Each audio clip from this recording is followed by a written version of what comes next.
Assalamualaikum warahmatullahi wabarakatuh. Tuan-tuan, saudara-saudara, ibu-ibu dan bapak-bapak yang sudi mendengarkan keterangan agama yang saya berikan di dalam kaset ini. Moga-moga Tuhan melimpahkan, mengurniakan rahmat dan nikmat-Nya kepada kita semuanya. Saya akan membicarakan suatu ayat yang bertemu di dalam surat Al-Baqarah. Bunyinya, Allahu waliyul ladzina amanu yukhrijuhum minadh dhulumati ilan nur wal ladzina kafaru awliya'uhumut taghut yukhrijunahum minan nuri ila dhulumat. Artinya, Allah adalah menjadi pemimpin bagi orang-orang yang beriman, orang yang mempunyai kepercayaan yang teguh. Dan Allah, apabila orang itu telah betul-betul menganggap Allah menjadi pemimpinnya, Allah pun menjamin mengeluarkannya daripada gelap gulita kepada terang benderang. Gelap gulita kebodohan kepada kecerdasan.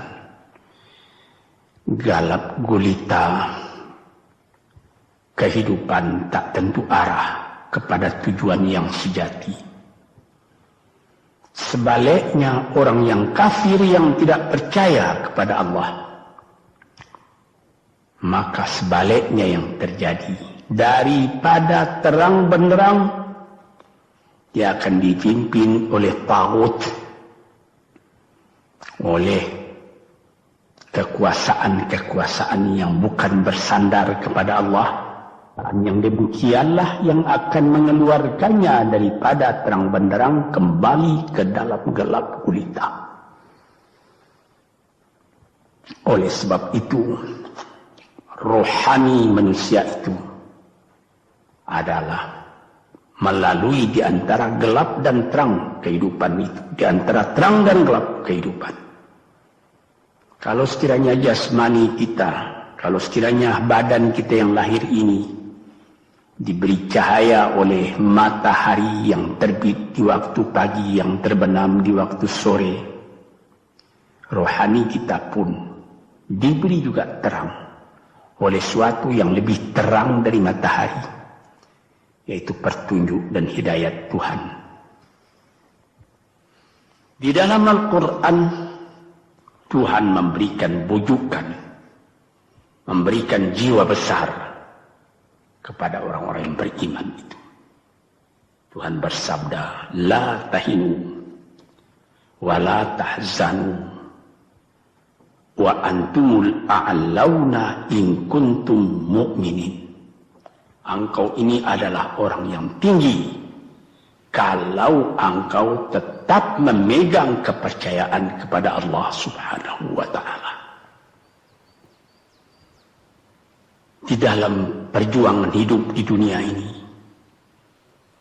perjuangan antara yang hak dengan yang batil, antara gelap dengan terang, antara keyakinan dan keraguan, manusia berjalan di sekitar itu. Di kiri dan di kanan kita berjumpalah gelap dan terang itu. Maka diberilah pedoman manusia tadi. Apa pedoman? Walaupun bagaimana hebatnya, geloranya, tofannya, alim bubunya, ombaknya dan gelombangnya kehidupan itu, manusia mesti teguh berpegang kepada iman. Sebab kehidupan di dunia itu menurut peraturannya ialah tidak ada yang tetap. Yang tetap itu ialah berubah. Berubah itulah ketetapan yang ada dalam dunia. panas sangat terik, benar, nanti akan hujan. Hujan sangat lebat, benar, nanti akan panas. Di suatu tempat terjadi hujan yang lebat, berhari-hari timbul banjir. Ya, banjir itu tidak tiap hari, nanti dia kering lagi. Di laut pun demikian pula. Ada pasang naik, tergenang ke atas. Besok pagi air itu sudah kering lagi, surut pasang. Begitulah kehidupan di dunia itu. Itu harus kita yakini supaya kita jangan terombang-ambing dalam kehidupan itu. Kalau kita sudah mulai terombang-ambing, tahu-tahu walaupun bagaimana terangnya hari gelap timbul dalam jiwa kita sendiri. Walaupun panas terik, kita berhujan. Hujan oleh keringat kita sendiri. Jadi yang penting di sini menjaga hati. Sampai Rasulullah Nabi kita Muhammad sallallahu alaihi wasallam, inna fil jasadi mudghatan. Di dalam tubuh manusia itu ada suatu bekuan darah. Idza salahat salahal jasadu kulluhu wa idza fasadat fasadal jasadu kulluhu. Kalau ini segumpal daging baik, seluruh badan jadi baik. Kalau dia rusak, seluruh badan jadi rusak. Apakah itu? Hati. Hati. Kendali terletak dalam hati kita. Hati artinya penuh. Bukan saja berarti pada daging, tapi pada hati dari hati, isi dari hati, atau juga akal kita. Sebab itu, maka kalau satu waktu saya pernah mengajarkan doa yang mengandung 8 sifat-sifat lemah menghilangkan kemerdekaan manusia, hari ini saya pun akan mengajarkan doa yang diajarkan juga oleh Nabi. Bagaimana menjaga hati tadi. Di situ dalam doa itu ada tersebut 4 perkara. Apa tersebut? Allahumma inni a'udzubika min qalbin la yakhsha'u wa min ilmin la yanfa'u wa min nafsin la tashba'u wa min du'a illa yusma'u. Jadi 4 perkara. Yang pertama, Allahumma inni a'udzubika min qalbin la yakhsha. Aku sangat berlindung kepada Engkau ya Allah, janganlah sampai terjadi hati saya itu tidak khusyuk lagi. Ini bahaya ini. Mulai bahaya mengancam kepada manusia. Kalau hatinya tidak khusyuk lagi, hati khusyuk yaitu hati itu tentu jelas tujuannya kepada Allah. Allah menjadi pegangannya. Allah menjadi bentengnya. Allah menjadi ingatannya. Allah menjadi tujuannya.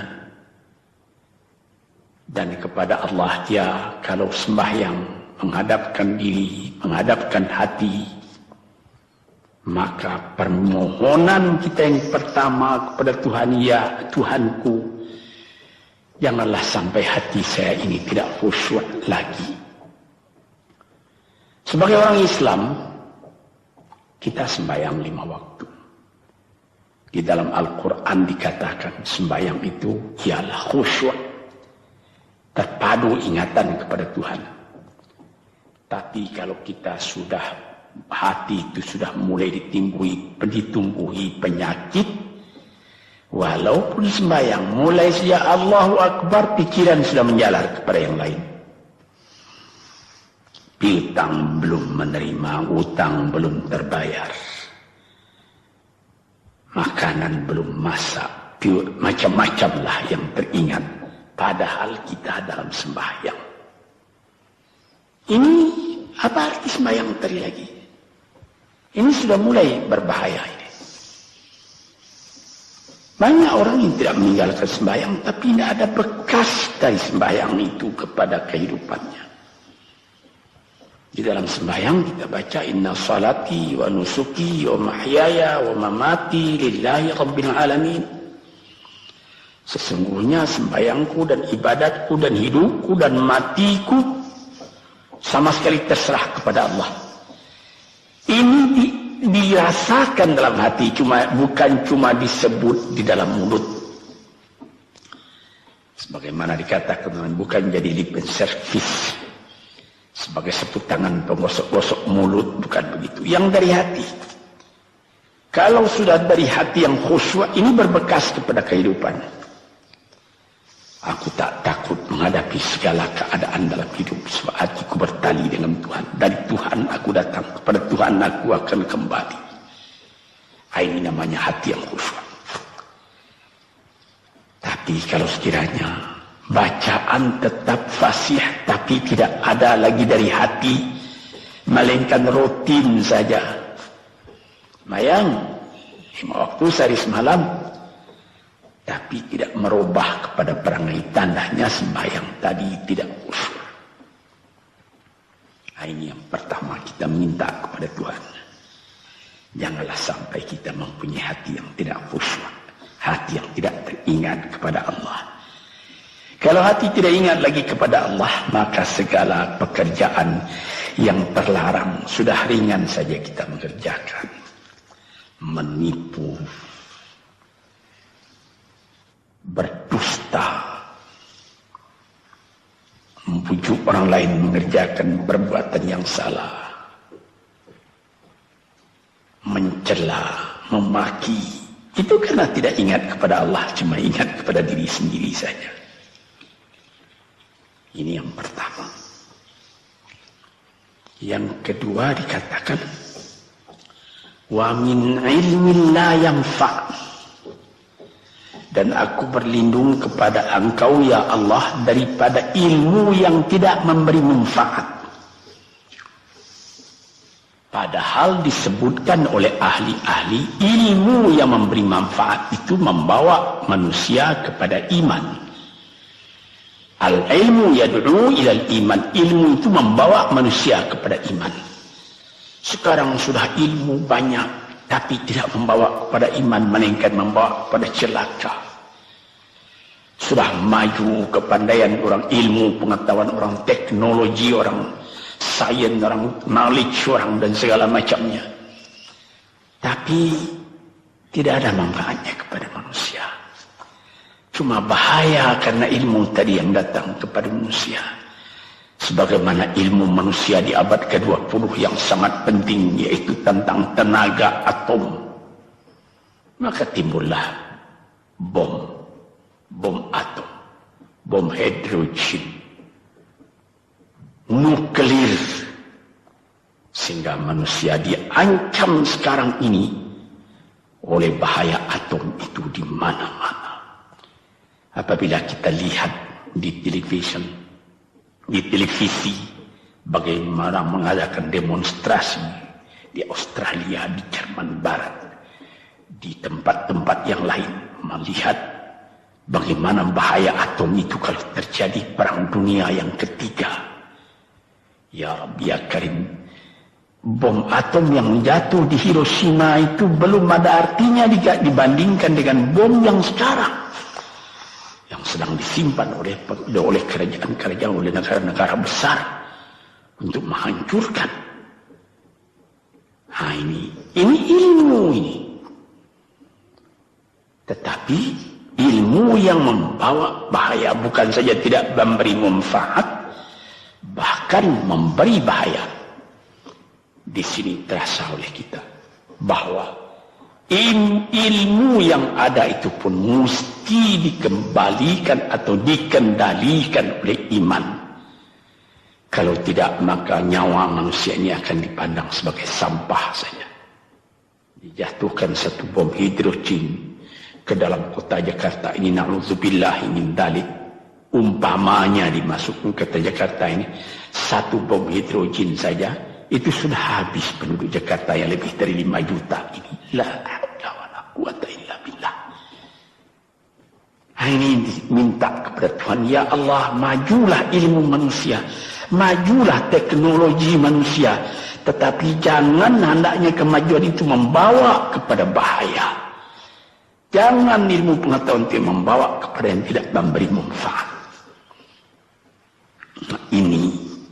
Ini doa yang kedua kepada Allah Tuhan sarwa sekalian alam.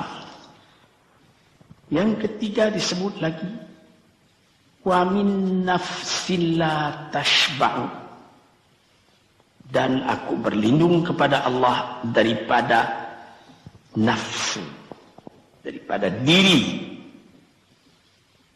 daripada ego, daripada tiap-tiap masing-masing diri ini yang tidak merasa kenyang. Ini juga bahaya besar. Inilah yang menimbulkan penjajahan di dunia. Inilah yang menimbulkan, disebut dalam bahasa Arab, al-ghazwul fikri, penjajahan. Sesudah Perang Dunia Kedua sudah banyak negeri-negeri yang merdeka, tetapi sekarang timbul lagi penjajahan baru. Apa? Penjajahan fikiran. Sehingga bangsa yang merdeka tadi tidak merdeka lagi fikirannya. Dia merdeka di dalam meniru kepada bangsa yang lebih kuat. Itu namanya terjajah juga. Jadi tuan-tuan yang terhormat, apa pangkalnya ini? Daripada nafsu serakah manusia. Nafsu serakah manusia sebagaimana tersebut di dalam hadis. Lau kana libni adama wadiyani min dhahabin labtagha thalithan. Wa ma yamla'u jawfubni adama illa turab. Kalau manusia itu mendapat suatu lembah yang penuh dengan kekayaan emas, suatu lembah, dia ingin supaya mendapat satu lembah lagi yang penuh juga dengan emas. Dapat 2 lembah, dia minta 3 lembah lagi yang penuh dengan iman. Nafsu manusia tidak pernah kenyang. Padahal akhirnya kalau dia sudah menutup mata, tidak ada yang akan memenuhi perutnya melainkan tanah. Saya teringat akan cerita yang disampaikan oleh Graf Leo Tolstoy, pujangga Rusia yang terkenal, bahwa orang yang tidak mempunyai nafsu yang kenyang itu, pada suatu hari katanya, ada satu orang kaya mempunyai tanah yang luas. Dia mengatakan kepada orang, boleh tuan-tuan mengambil tanah kepunyaan saya ini, berapa tuan suka, berapa tuan mau. Syaratnya cuma begini, sepanjang yang tuan berjalan dari timur ke barat, lantas sebelum matahari terbenam, tuan sampai kembali ke tempat tuan melangkah pertama tadi. Berapa saja tuan suka, boleh ambil tanah ini. Maka datanglah si tamak tadi. Tuan yang punya asli tanah tadi mengatakan, bawalah bakal, jangan lapar di jalan nanti. Baik, dibawanya nasi sebungkus, dia berjalan, jalan. Dari pukul 7 pagi. Kalau diambil kekuatan, hendaknya pukul 10 dia sudah makan. Melangkah lagi beberapa ratus meter atau sekian, nanti boleh kekuatan buat kembali. Sehingga sebelum matahari terbenam, dia sudah sampai ke tempat dia menuju bermula. Tetapi ini orang bernafsu betul, dia minta supaya banyak tanah yang dapat didapatnya.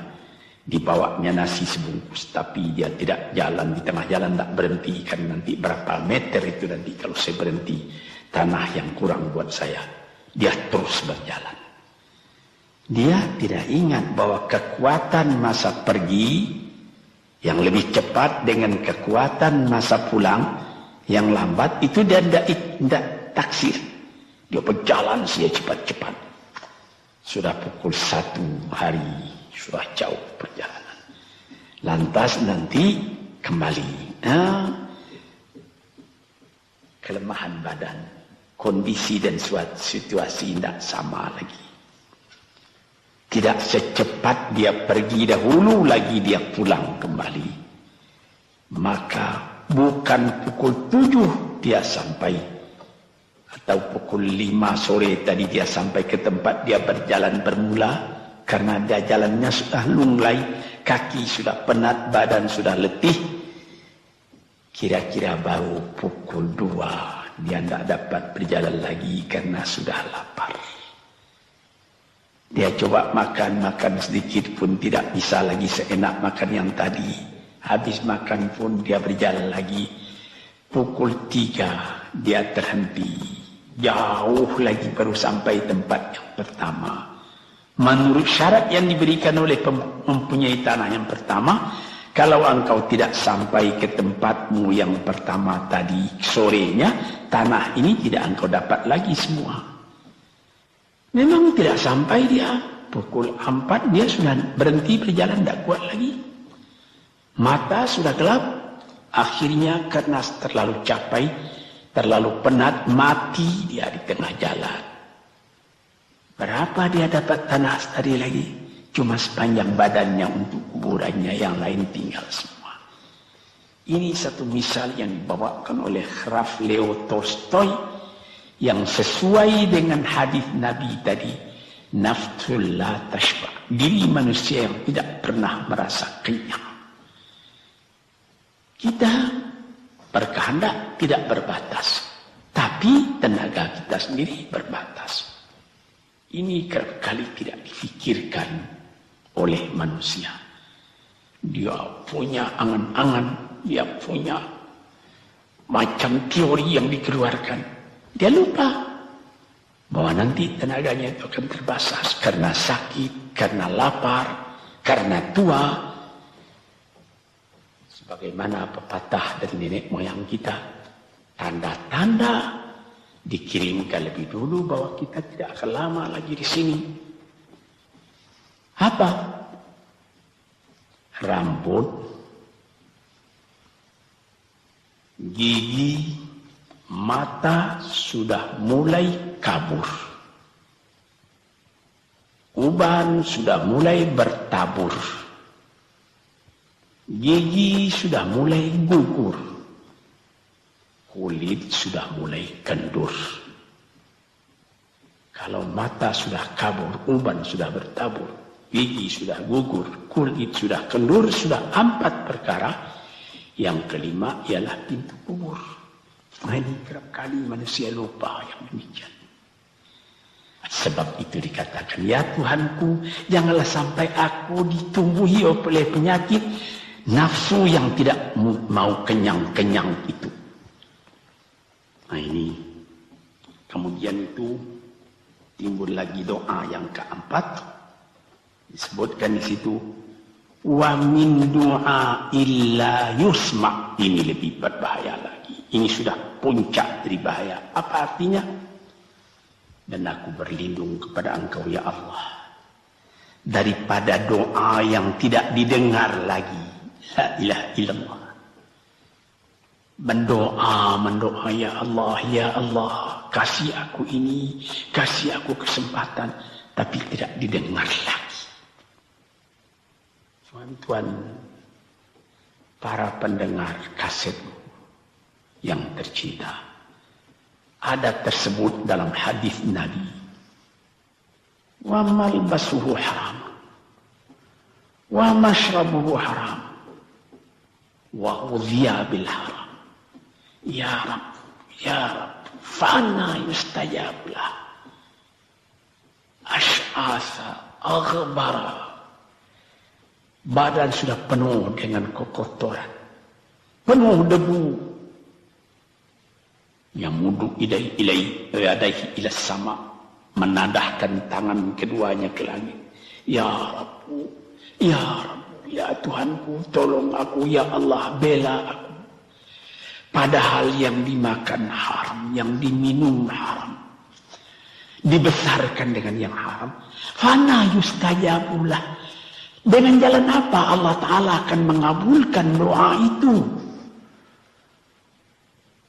Badan kotor menghadap kepada yang bersih, meminta diberi kebersihan. Bagaimana caranya?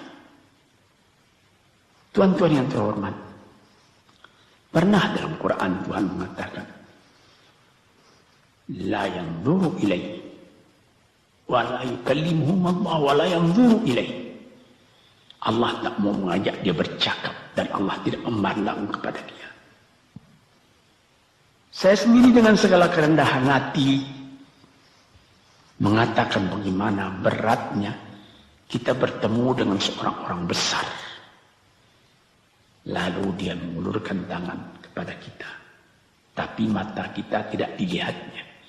Sengsara rasanya. Bagaimana dengan Tuhan kalau Tuhan tak mau melihat kita? Sebab itu, para pembaca, pendengar kaset yang tercinta, berdoalah kepada Tuhan supaya hati kita selalu terbuka. Jangan sampai kita mempunyai hati yang tidak khusyuk, ilmu yang tidak memberi manfaat, jiwa yang tidak pernah kenyang, dan doa yang tidak didengar. Ya Allah, dengarkan doa kami dan tunjukkan kepada kami jalan yang benar dan beri kami terang dalam kehidupan ini. Yang keempat ialah wa min du'ail la yusma. Dan aku berlindung kepada Engkau ya Allah, jangan sampai doaku tidak terdengar, tidak didengar oleh Tuhan. Sebagaimana kita tahu, doa itu adalah mukhul ibadah, tulang sumsum daripada ibadat kita sendiri kepada Tuhan.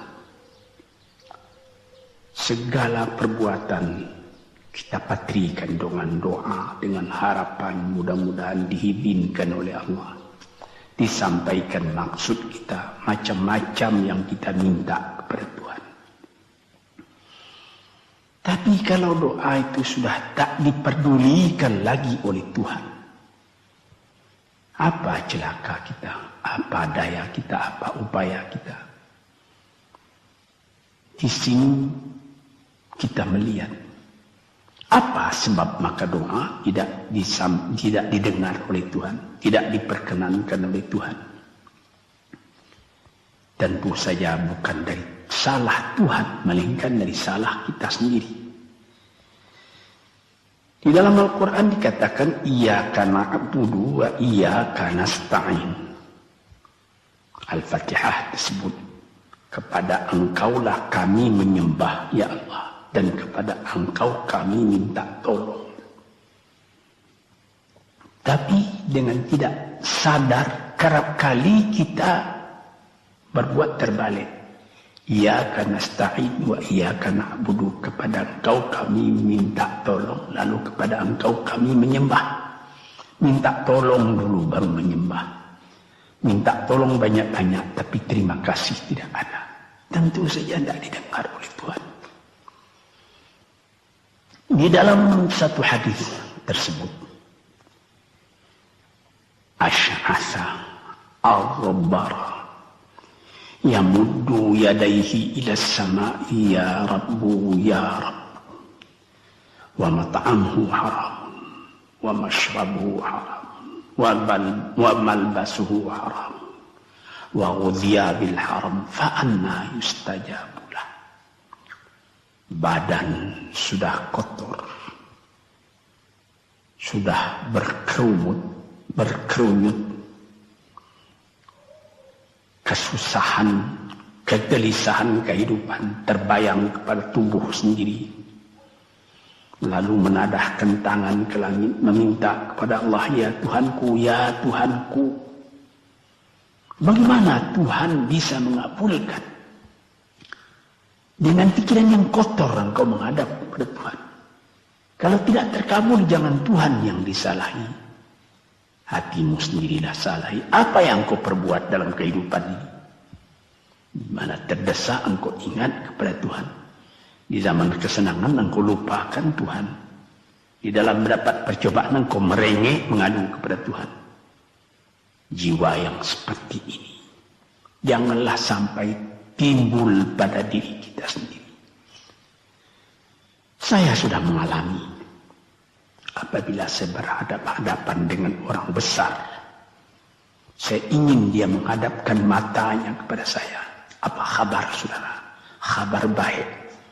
Dia lihat mata saya lihat mata dia. Tapi kalau ketika dia bersalam dengan saya, dia melihat kepada orang lain, bukan main sakit hati saya. Apa salah saya maka dia begitu? Mengapa tidak saya yang dipandang? Sedangkan dengan sesama manusia lagi begitu perasaan kita. Bagaimana dengan Tuhan? La yanzuru ilaihim wa la yukallimuhum. Allah tidak memandang sebelah mata kepada Allah, kepada kita. Allah tak mau tidak mau bercakap dengan kita sepatah pun. Langit mana tempat kita bernaung, bumi mana tempat kita berpijak kalau sudah demikian keadaannya. Nah, ini yang dijaga Tuhan yang terhormat dalam doa keempatnya itu. Hati janganlah sampai tidak khusyuk, ilmu janganlah sampai tidak memberi manfaat, nafsu janganlah sampai tidak kenyang, dan doa janganlah sampai tidak didengar. Saudara-saudara, moga-moga Allah memberikan kepada kita hati yang terang. Sebagaimana ayat yang mula-mula saya sebut tadi, Allahu waliyul ladzina amanu yukhrijuhum minadh-dhulumati ilan nur. Allah lah jadi pemimpin bagi orang yang beriman, sehingga dari gelap gulita dibawa dia oleh Tuhan kepada terang benderang.